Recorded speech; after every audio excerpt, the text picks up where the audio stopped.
ગુજરાતીમાં એક કહેવત છે, બેની લડાઈમાં ત્રીજો ફાવે. હવે એવું લાગી રહ્યું છે કે ક્યાંક ને ક્યાંક આદિવાસીઓમાં પણ આવું જ થવાનું છે. જે સાગબારા અને ઉમરપાડાના ખેડાણનો જે મુદ્દો છે, એમાં જે આદિવાસી સમાજના જે લોકો છે આમને સામને લડી રહ્યા છે, એના કારણે ક્યાંક ને ક્યાંક એવું લાગી રહ્યું છે કે વન વિભાગને ફાયદો થવાનો છે. આ વિશે પહેલા પણ સાંસદ મનસુખ વસાવા વાત કરી ચૂક્યા છે, પરંતુ આખી ઘટના શું છે તેના વિશે વિગતે ચર્ચા કરવી છે. નમસ્કાર, તમે જોઈ રહ્યા છો ચક્રવાત ન્યૂઝ. હું આપની સાથે હેમંત.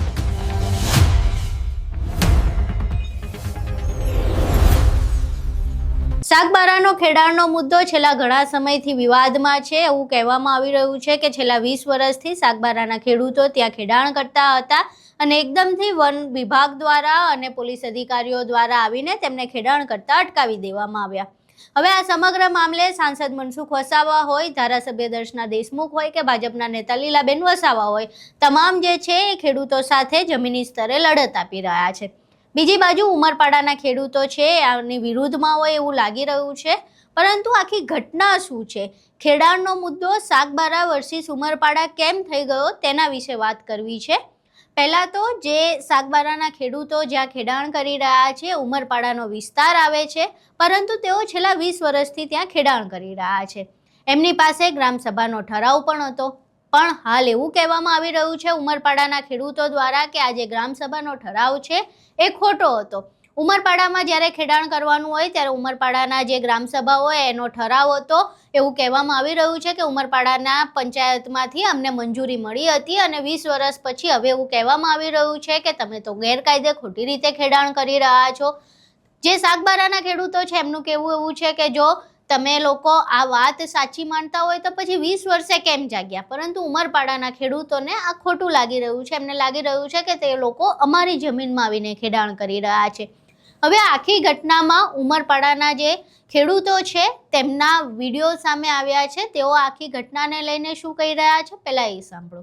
પરિસ્થિતિ એવી છે કે અમે વિસ્થાપિત લોકો છે, ખરેખર તો વિસ્થાપિત લોકોને આ જમીન મળવી જોઈએ. એ જમીન આપણે સાગબારા તાલુકાના લોકો અહીં આગળ ઘૂસણખોરી કરીને અમે લોકો જે જમીન ખેડીએ છીએ એ લોકોને દબાવીને પછી છીનવી લઈને પછી અહીં આગળ ઘૂસણખોરી કરે છે.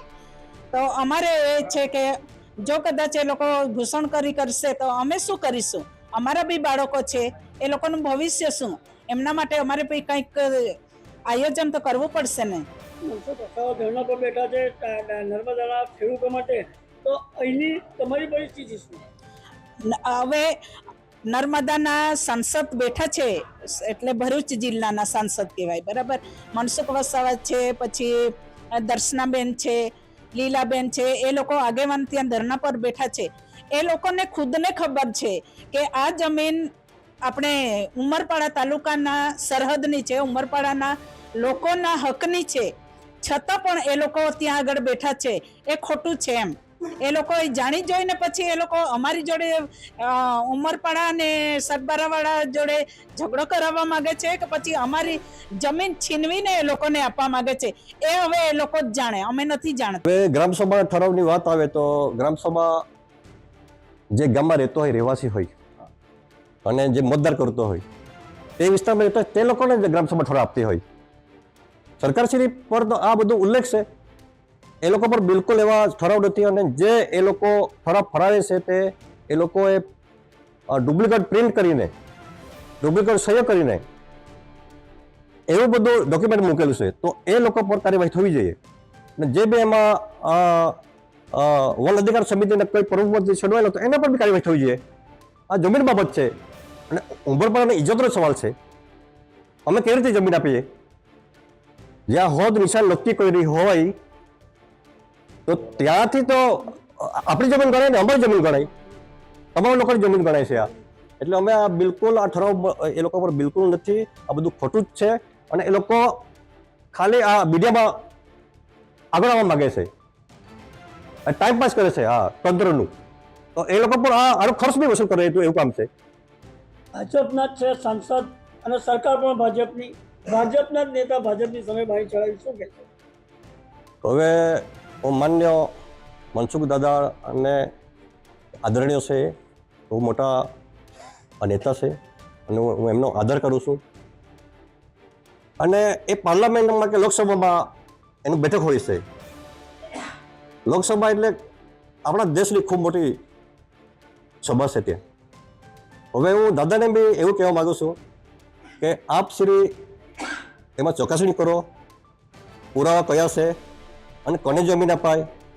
હવે તમારા વિસ્તારમાં તમારો જે લોકસભા વિસ્તાર આવે છે તો એમાં હવે ઉમરપાડા તાલુકા તમને મતદાન તો આપતા જ નથી. તમારો જે વિસ્તાર હદ લાગતો હોય, મને એવું દાદાને એવું પૂછ્યું કે તમે ડેડિયાપાડા અને સાગબારાનો હદનો કઈ ડેડિયાપાડાવાળો સાગબારામાં ખેડતો એવો મને એક પુરાવો આપો. દાદાને એવું કહેવા માગું છું. તો દાદા અહીંયા આવે છે, આ લોકોને ચાલ ખેડૂત કરો એવું કહે છે, પણ આવી બાબત આપણે સભ્યને નથી. આપ માન્ય ખૂબ મોટા નેતા છો અને આપણો હું આદર કરું છું. નાના માણસથી મોટી વાત કરવા જેવી મને બાબત નથી. તો દાદાને હું એવું કહું છું કે આ લોકોને શાંત પાડી દો અને એ લોકોના જે જમીન છે ઓલરેડી ત્યાં એ લોકોની જમીન છે જ, જંગલ જમીન બી છે. જો આ અહીંયા 20 એકર આ લોકો 5-6 જણા કાઢતા હોય તો સાગબારામાં જંગલની જમીનમાં એ લોકો ત્યાં નહીં હોય એવું કોણ માને? ત્યાં બી લોકો ધરાવે છે. દાદાને એવું કહું કે આ લોકોને શાંત પાડો અને કંઈ વ્યવસ્થિત રીતે જીવો ને અમારા લોકોને હેરાન નહીં કરો. અહીં તમે ઉમરપાડાના જે ખેડૂતો છે તેઓ શું કહી રહ્યા છે સાંભળ્યું. હવે આખી ઘટનામાં જે આદિવાસી એકતા આપણે અત્યાર સુધી જોતા હતા, ક્યાંક ને ક્યાંક એવું લાગી રહ્યું છે કે આદિવાસી એકતા તૂટી રહી છે. સાગબારા વર્સિસ ઉમરપાડા આખો મુદ્દો થઈ ગયો છે, જે મુદ્દો મૂળ ખેડાણનો હતો. હવે આ ખેડાણના મુદ્દે સાગબારા વર્સિસ ઉમરપાડા થઈ રહ્યું છે. એમાં જે આદિવાસીઓ છે એમની જમીન તો જવાની જ છે, કારણ કે જો સાગબારાના ખેડૂતોને ખેડાણ કરતા અટકાવવામાં આવશે તો જરૂરી નથી કે ઉમરપાડાના ખેડૂતોને ત્યાં ખેડાણ કરવા દેવામાં આવે, પરંતુ એ જમીન વન વિભાગ પોતાના હસ્તક કરશે અને ત્યારબાદ ત્યાં પ્લાન્ટેશનનું કામ પણ શરૂ થઈ શકે છે.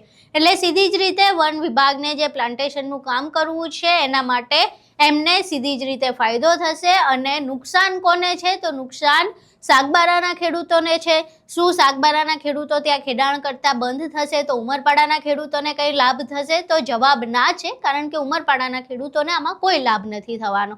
એટલે સીધી જ રીતે ક્યાંક એવું લાગી રહ્યું છે કે આ જે સાગબારા વર્સિસ ઉમરપાડાનો મુદ્દો છે એમાં ક્યાંક ને ક્યાંક વન વિભાગના બલ્લે બલ્લે થવાના છે અને એમને જે સીધો રસ્તો જોઈતો હતો એ સીધો રસ્તો એમને મળી જવાનો છે. આખી જે ઘટના છે એ ઘટના અત્યાર સુધી જે પણ વસ્તુઓ બની તેના પરથી અત્યારે અમને આ સમજ પડી છે. હવે આ વિશે તમારું શું માનવું છે? શું તમને પણ એવું લાગે છે કે સાગબારા વર્સિસ ઉમરપાડાના મુદ્દામાં વન વિભાગને ફાવતું જડશે કે કેમ? તમારા મંતવ્યો અમને કોમેન્ટ બોક્સમાં જરૂર જણાવજો. વિડીયો પસંદ આવ્યો હોય તો વિડીયોને લાઇક કરજો, શેર કરજો અને અમારી ચેનલને સબસ્ક્રાઇબ કરવાનું ભૂલશો નહીં. નમસ્કાર.